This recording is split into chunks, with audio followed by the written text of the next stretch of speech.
Last August, my eldest son flew to the UK. I'm a little jealous, having never been there myself, but I am happy that they have the ability to experience the world while they're still young enough to enjoy it. They kicked around Newcastle for a bit, saw swans, bought me a signed CD, and then took a train north to spend a week in Edinburgh. They spent that week wandering the winding stone streets of Edinburgh's Old Town, popping in to see strange random performances during the city's month-long fringe festival, and eating one delicious thing after another. Ice cream and fried things, Malaysian noodles and Thai prawns, Indian foods of all descriptions, chips and crisps and shelves of strange salad sandwiches. Among their favorite meals of the trip, and mine, vicariously speaking, was a full Scottish breakfast. Arranged artfully, and I'm not sure how that was accomplished, the plate contained 2 thick pan-fried slices of bread, black pudding, haggis, back bacon, a poached egg, Cumberland sausage, mushrooms, tomatoes, beans, and a potato scone, with brown sauce, ketchup, Tabasco, and salt and pepper for seasoning. It was a sumptuous spread, but missing an ingredient I've been hearing about on this channel from my Scottish friends for some time. A singular square Scottish breakfast meat called Lorne sausage. Lorne sausage is made from minced meat, beef usually, or sometimes a mixture of beef and pork.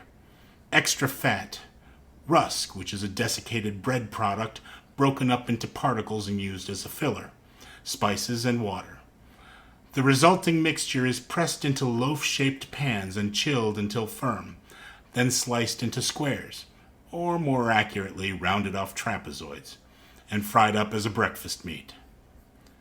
Lorne sausage is similar to a few American adulterated sausage loaf products, like Scrapple or Gouda, but seems firmer, more apt to keep its shape as it's cooked, though that may be simply because I didn't use quite enough fat when I put mine together.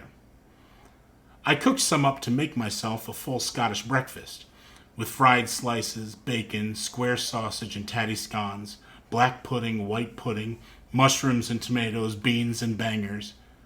But can you believe that I completely whiffed and forgot to cook eggs? Then I forgot to put one of those bangers on my plate. And then, worst of all, my dog got onto the table and ate all the leftovers, so I didn't get a second shot at that breakfast. But I still had square sausage left, separated into slices, so I made some Scottish morning rolls and turned them into sandwiches. The morning rolls are very much like large dinner rolls, browned just enough to be crusty on top while soft inside, resilient but not stiff, good just like they are buttered and toasted in a pan. The sausage, though my version could certainly use some improvement, makes a fine breakfast. But after all, what's not to like? It's well-seasoned sausage.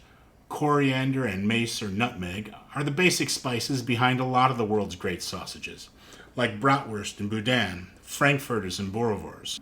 The rusk, or breadcrumbs since I couldn't source the right kind of rusk, help hold moisture in and keep the sausage from being too terribly dry.